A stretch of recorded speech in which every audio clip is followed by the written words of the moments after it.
Hello from Gardening at Dwensa here in Ireland, and this morning I'm in the greenhouse, but I have something very special I want to share with you, or let me say someone very special.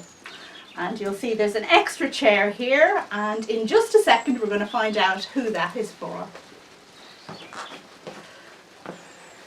Hi, this is Roger. Thanks for dropping by. But you never expected to see me here. I didn't expect to see me here. Good morning.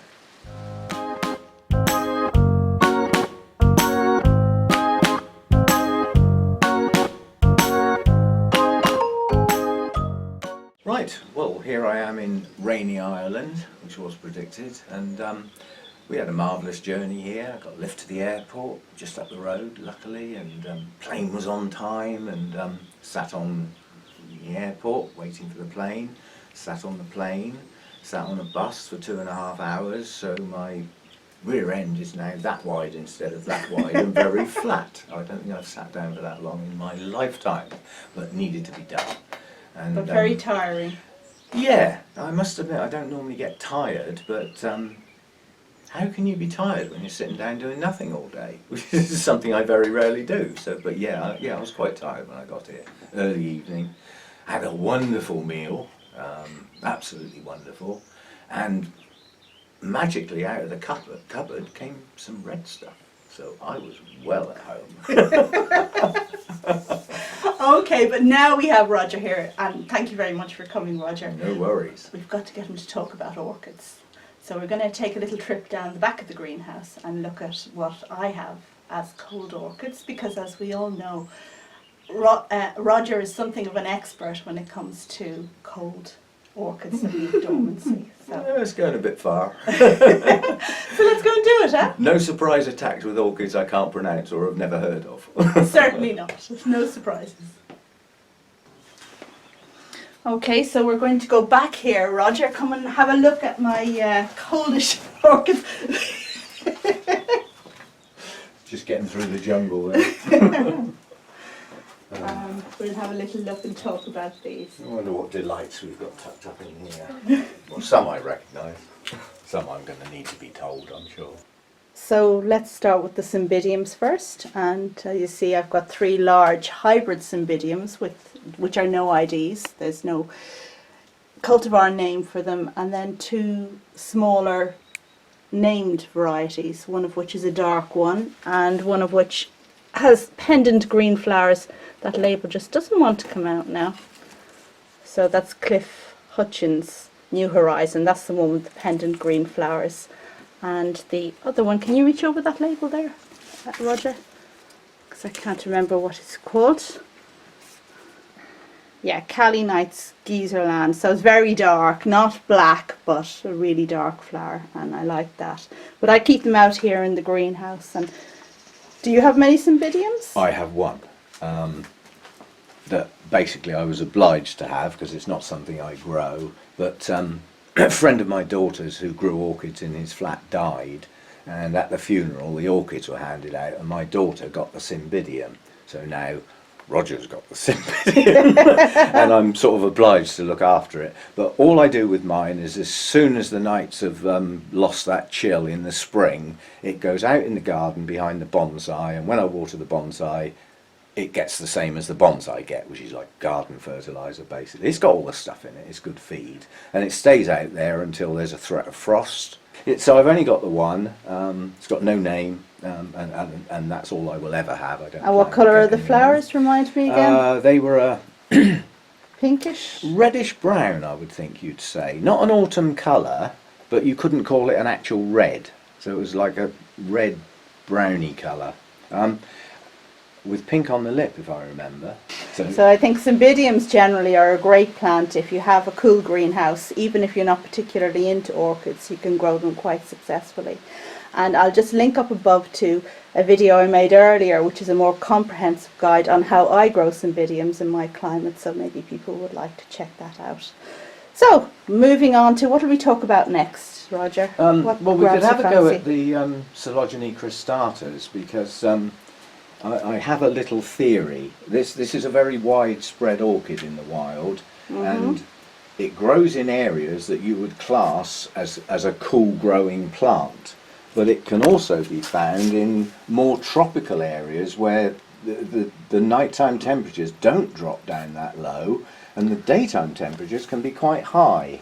Oh, really? And I'm beginning to wonder whether it's made two forms that have yet to be formally identified, because Like Cattleya maxima. yeah, Yes, like that. That's got an upland and a lowland type that I'm still surprised the old guys in the white suits and the goggles haven't actually To made split that two separate Yes. or a subspecies or something and split them, because they are quite different. One is short growing with one colour bloom on, and the other one is very tall growing with a totally different coloured bloom. And if you put the two next to each other, you would say it was two different plants. And if I can say it's two different plants, I can't see why they haven't got at them yet.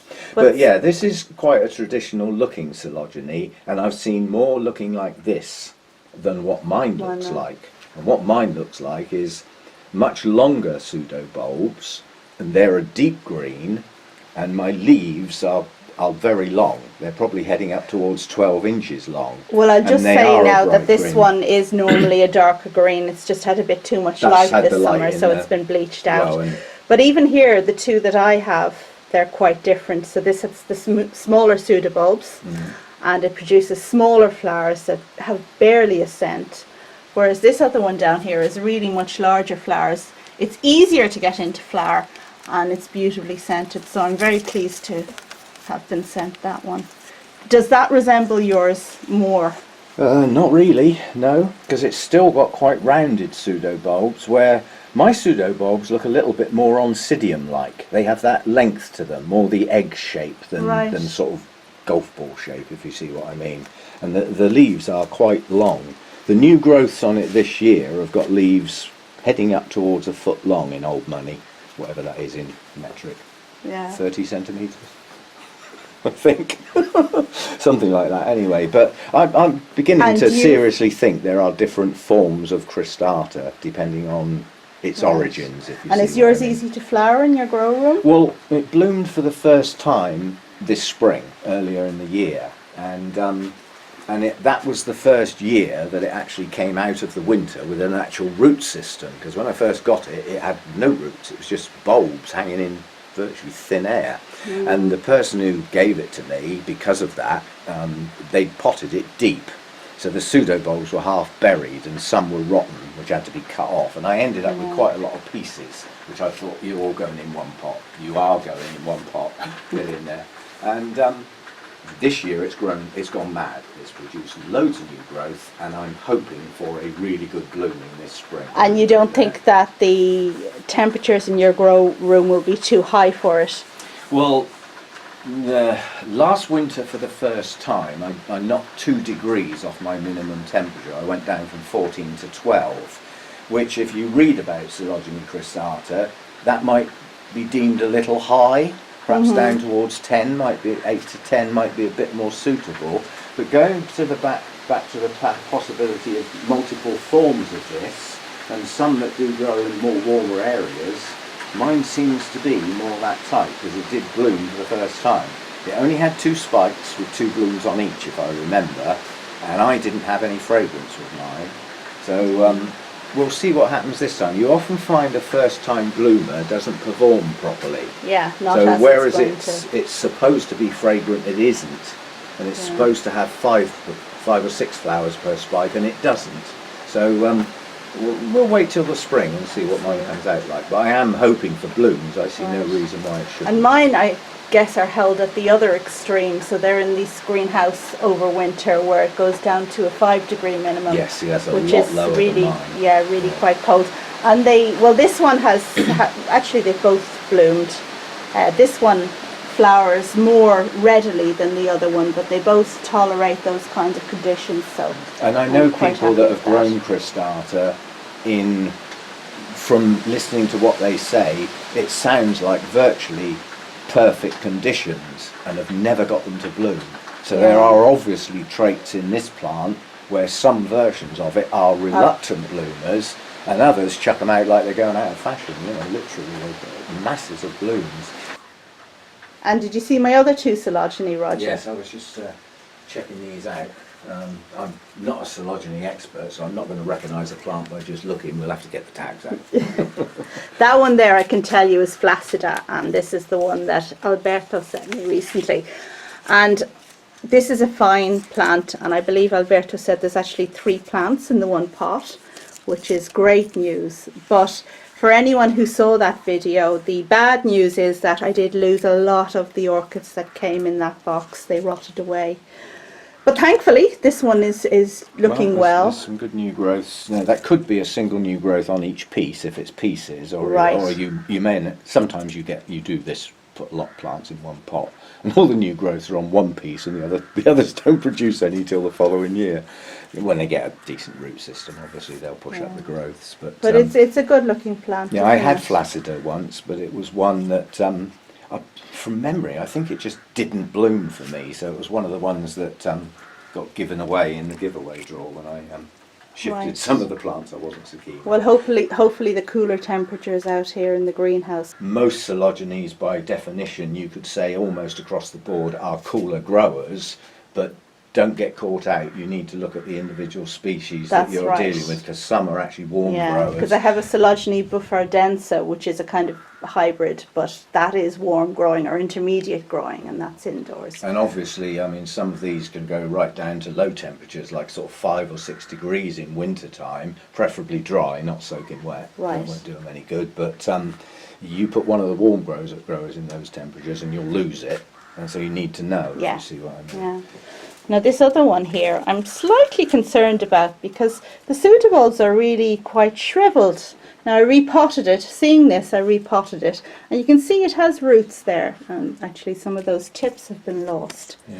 But It's trying to climb out of the plant. Yeah. And again, some coelogynes have that nature and others don't. Others will sit on the top of your media and the roots go straight down in.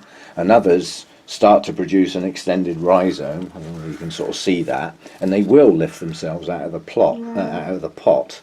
And again, there's a humidity thing. If this happens with some plants and the humidity in the air is high enough, the roots will continue to grow Right. and will hit the media eventually.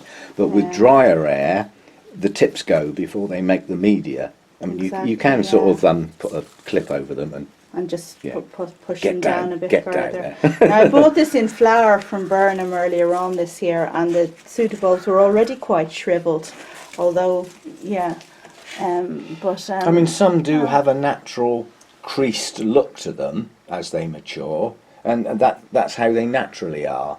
But again, knowing the difference, you know, if this in its strong, healthy version, which is not necessarily in the wild, because you get some right manky-looking plants in the wild, have plump pseudobulbs that stay that way, and yours aren't, then you know there's more than likely a root issue or a humidity issue or something like that. And were you This is- telling me that the name had changed? Yeah, I mean, I always say that as ochracea, because I've got this one, but this is a named variety. But With orange centres rather than yellow centres. I So, see. But the fact that it's been given a variety name, I presume that's a registered thing. But the actual name has changed to nitida, I think it is now. Right. So I've got this one, and if you remember, those who are following, it's the one that I had to move because it bloomed, and the blooms are lovely and attractive and fragrant. Uh-huh. And although the fragrant is very pleasant, there is something in there, a hint of something.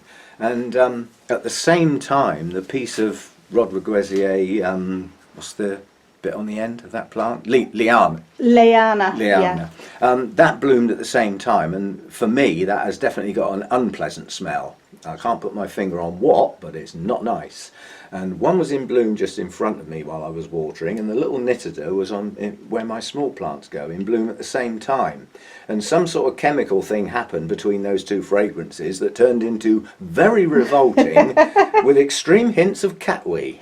Not mucking about. You didn't smell bacon from it at all? No. Because we had a definite scent of bacon from my Rodriguezia when it was in flower. Yeah, no, I no. didn't have it in flower at the same time as this one though. No, so, I think it was just yeah. something that happened with the two fragrances when they mixed. Some sort of reaction happened that turned it into something quite nasty. And so I immediately Bad one. removed both plants from anywhere near my nose because I was trying to work and water. And Sure. it was overpowering, you know. Kept checking the bottom of my We don't shoes. need that in our lives. No.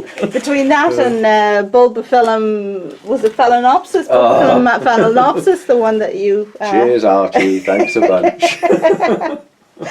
Okay. All right, so I think we've just two more plants here, and I don't know, do you want to say something about the What is this Dendrobium thyrsiflorum? Thyrsiflorum. Florum, yeah. I I'm haven't- not sure, first of all, sorry to interrupt you there, Roger, Sorry. but I think I don't know if it's big enough to flower at all in the first place. I also think it might have spider mites or something, which is why I didn't bring it into the house. Although I can't actually see any there, but my eyesight is pretty crap anyway, so oops. Well, it's not red spider mite. If it is spider mites, it'll be the other form. If you ever get red spider mite, which is the more common variety, Yeah. wet your thumb and rub it quite firmly against the underside of the leaf, and you'll get a rusty stain on your thumb. That's an excellent tip. And if you don't, Thank you. then you haven't got red spider mite, Right. basically. The other slight concern I have about this, I mean, it didn't come into the house because I thought it might have something that might infect my other plants. But I think the minimum temperature on this, I think 5 degrees is going to be too low for this one, really. Quite probably, Yeah. yes. Yeah, It's quite got a new growth. Got a nice new growth coming, Yeah. and it's chucking. And it is pushing some new roots down near Probably the base needs there. a repot now, in fairness. I but, must yeah. admit, I've never put a Dendrobium in sphagnum. 'Cause Really? I have great difficulty in. All my plants get dried off a bit in the winter. Nothing stays really soggy because of the lower temperatures, and I have trouble controlling sphagnum in as much as I'm never quite sure if the flipping stuff's dry half an inch below the surface. That's right. And in the winter, yeah. I and want it it stays to be wet a long time deep in down winter, in the doesn't it? pot. Having a clay pot helps because obviously that's sucking the moisture out, and then you've got your evaporation going on. Well, one But, thing I will say is I do keep some plants in sphagnum in winter, and I manage it okay in the house, but it's next to impossible to manage in the greenhouse. because you're getting the cooler temperatures Yeah. night and day, whereas in Yeah. a house, because we don't like sitting around freezing cold, I obviously tend your to get houses- rotting yeah. in this 5 degree minimum But this greenhouse. particular, it's like a style, and it's very obvious when you put several plants that come into this style, because they have these pseudo bulbs that are very narrow at the bottom, and then they get fatter. And if you look at this carefully, it's got a square cross section. There's quite a few plants come into this category, and then where you get to where the leaves start, you can get 2, 3, 4 or 5, very rarely any more, and they're always at the tip. They 2, 3, 4 or 5 what? Leaves, actual okay, leaves, yeah, depending on the actual species. And then you get these nodules or nodes in Right. between where the leaves are, and that's your flowering point.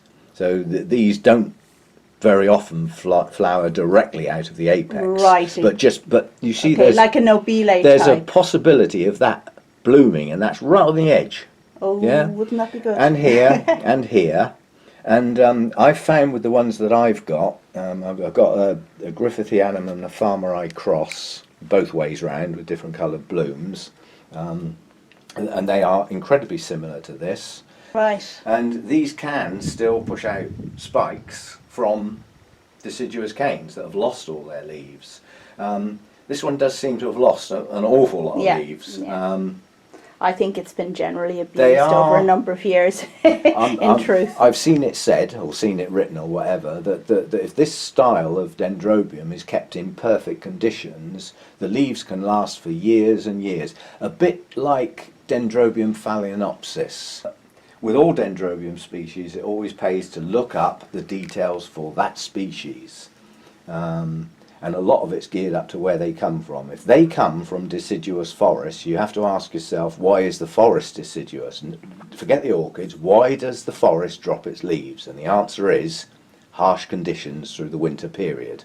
Now that can be cold, it can be dry, or a combination of the two. And if the orchid comes from that place, it gives you a clue how to look after that type of orchid. Bloom spikes grow incredibly fast on these types of plants, and I mean really fast. And that one is a magnificent plant. I mean, the reason why I bought it was I saw a photograph on Facebook of some enormous specimen plant in perhaps Taiwan, where the whole thing was supported with wooden stakes to hold the plant up. It just dripped with these long racemes of yellow flowers. I mean, the actual the pendulous spikes that you get with these can be incredibly long. And the only thing I will say is everyone I've come across so far, they are stunning. And if you can get multiple spikes to open at the same time, brilliant. But boy, are they short-lived. Some of them are less than a fortnight, down to 10 days. And you know, but they also can bloom multiple times within a year. They don't specifically have a season. I'd be happy with one.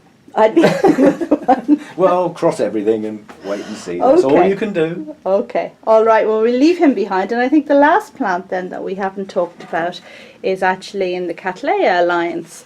So an unusual one to put out in a cold greenhouse, or a 5-degree minimum greenhouse, you might say. However, this plant is Laelia anceps, and it can tolerate such cold temperatures. Now, whether it actually needs them to trigger flowering or whether it just tolerates them is another question. But this plant is quite a mature one, needs a repot, as you can see by the fact that it's trying to going escape, over. isn't it? It's trying to escape, and it has lots of new growths. So I hope by trying it out here in the cold greenhouse, it's been indoors up until now, it will perhaps trigger flowering. There's a new growth there.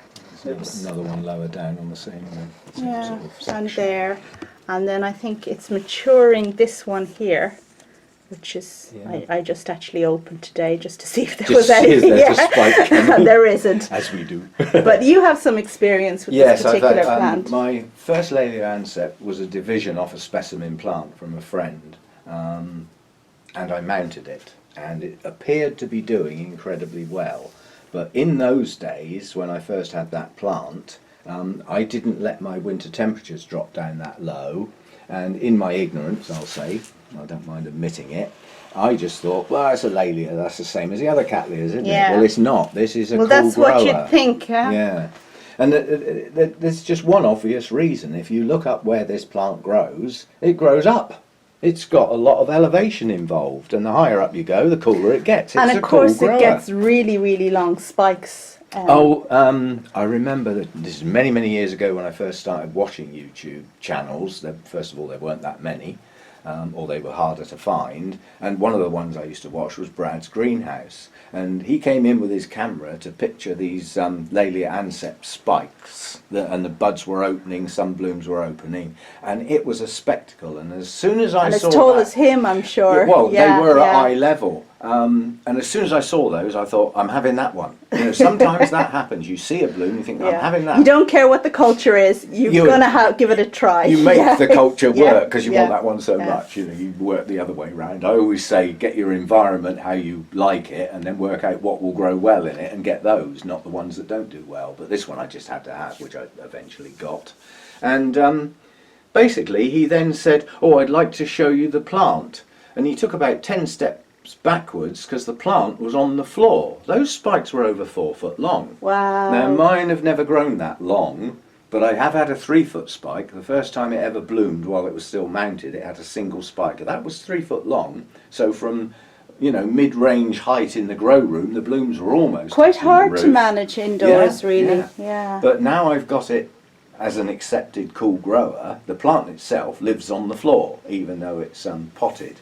And last year it produced 2 new growths. They both spiked, they both bloomed. I think I had either 2 or 3 blooms. And they were beautiful as well, really beautiful flowers. Absolutely beautiful. This year I've got 2 new growths that are virtually both mature now. One of them's just started its spike. When I left, it was about 1 inch long. That'll be interesting to see how long that's got while I'm away. Well, I love that one, and I know it. I kind of know the flowers. This particular plant has never flowered for me, but I have a child of it, which is Coastal Sunrise, and it has strong Laelia anceps in the parentage, and the result it has those like very strong spikes that come up. So I'm really looking forward to seeing the species that it's derived from in flower at some stage. Well, this is certainly plenty big enough to bloom. Yeah. Well, it came on a mount originally, and I unmounted. I don't like mounts. I don't like dealing with mounts. I mean, I do, So that probably but set it mine back. just didn't seem to be doing as well as it ought to on the mount. And it was probably in its vigorous growing season when they drink, you know, seriously, they drink. To produce the bulbs in the season, they need to take on a lot of hydration and some reasonable feed. But literally this morning, because I got up at my normal time and had the place to myself for several hours. Some people don't get up in the mornings. Oh dear.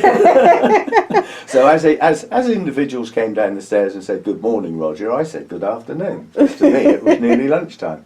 But I had a lovely morning round the garden, very pleasant. But I was Good. reading a Cattleya book, and I've now learnt something which I never thought would happen with this sort of alliance, is the fact that many Cattleyas, after they finish blooming, they have a period of dormancy when they really don't need much water. And if you keep them very wet at that time, that's when you're liable to get your root rot, because they're not growing. Yeah. And I mean, and that they goes, can't absorb the yeah, water. exactly. Yeah. That goes across the board with all orchids, really. If they're not growing, they're not going to need as much moisture, and certainly not much food, because they're not going to do anything with it. It'll just hang around in the pot. But yeah, and some of those Cattleya dormancy periods are quite long, like up to 2 months.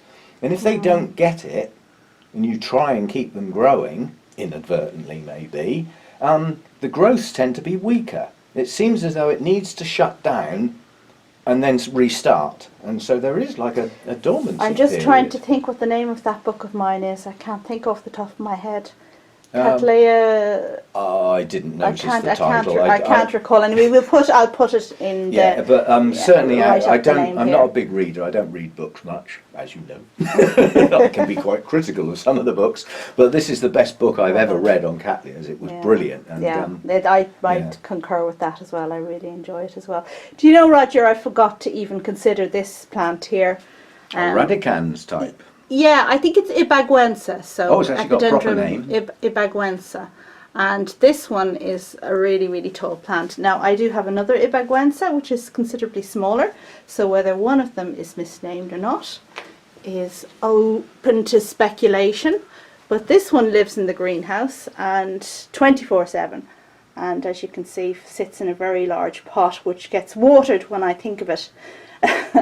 Now, it's doing quite well, although some of the leaves have become quite speckled. I think this is from an excess of sunshine during the summer. It's a weird thing, because in the right climate, the radicans cane types are often grown in people's gardens, and they grow into Exactly. like a massive I have a bush. friend of mine in South Africa who grows this in the open ground, actually buried in the earth. And let's just see if we can see, because I always think these flowers look like a little startled face. It's nicknamed the crucifix orchid, because the lip, which always points upwards, is an impression of a crucifix. If you look at it closely and then put that picture in your mind, you can see the cross. Well, I'm much more interested in the little face in here that looks like Beaker from the Muppets.